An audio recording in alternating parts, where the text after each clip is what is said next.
There's never a dull moment at the Borah Ranch in Custer County, Idaho. Located at 6,400 feet elevation, under the shadow of Idaho's tallest mountain peak, the Wiley Smith family has to cope with a short growing season, the constant threat of frost, full-on earthquakes, and even running out of water. Well, take a couple off, that's fine. But the Smiths rise to the challenge every day, using their Yankee ingenuity and know-how to run a successful cattle ranch. Their family has been ranching here since the 1930s. I was raised here. I like the agriculture life, being out in the open. No 2 days are the same. It's a good place to raise a family. There's plenty to do. One of the constant issues of the Borah Ranch is a short growing season, less than a month at most. The Soil Conservation Service says that we should have from the 20th of July to the 10th of August all consecutive nights with no frost. But that doesn't always happen. The shortest summer that I remember was we had 8 nights consecutive in a row with no frost. That makes it tricky to raise any crops whatsoever. The Smiths get just 1 cutting of hay per year, and it's quite tricky when to plant the seed. You try to wait late enough and get it in that window where you're pretty sure that you're going to get your plants up and not get them frozen and killed. The track record's getting better, and because Leon and Steve are watching that pretty close. Wiley refers to his sons, Steve and Leon, who take the lead in running the ranch these days. The hay crop is a mix of alfalfa and grass. Our hay is not 100% alfalfa. It's about 40% alfalfa and the rest is grass. Because if we get an early frost in August and it knocks 4 inches off of your alfalfa, you've lost a lot of hay. But the grass didn't get froze. You've still got it.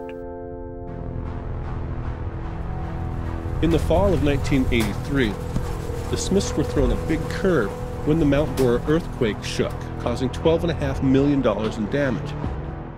Part of the damage was a huge crack in a concrete flume that delivered water to the ranch from Rock Creek. We were shook up. It was a 7.3, and this ground is approximately 9 feet lower than it was.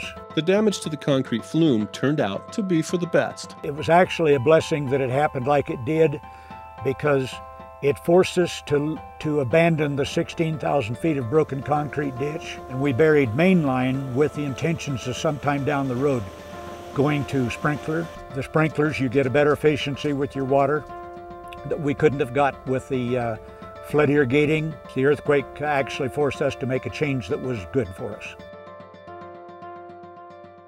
The Smiths have water rights on 2 creeks that flow out of the Lost River Range, but in dry years they can run short, even with using pipeline for efficiency. This whole area is a large alluvial fan of limestone, gravel, and silt. All of the creeks that flow west off of this range into the Lost River Valley, none of the creeks reach the river. They all sink. So you have to really hang on to that water and not lose any of it if you can help it. Invariably, Smith says they run out of water in late summer and hope for a little rain before harvest time. North of the ranch, the Smiths' heifer cattle spend the summer on a mix of state and federal grazing allotments. Public rangelands provide critical summer feed for the livestock.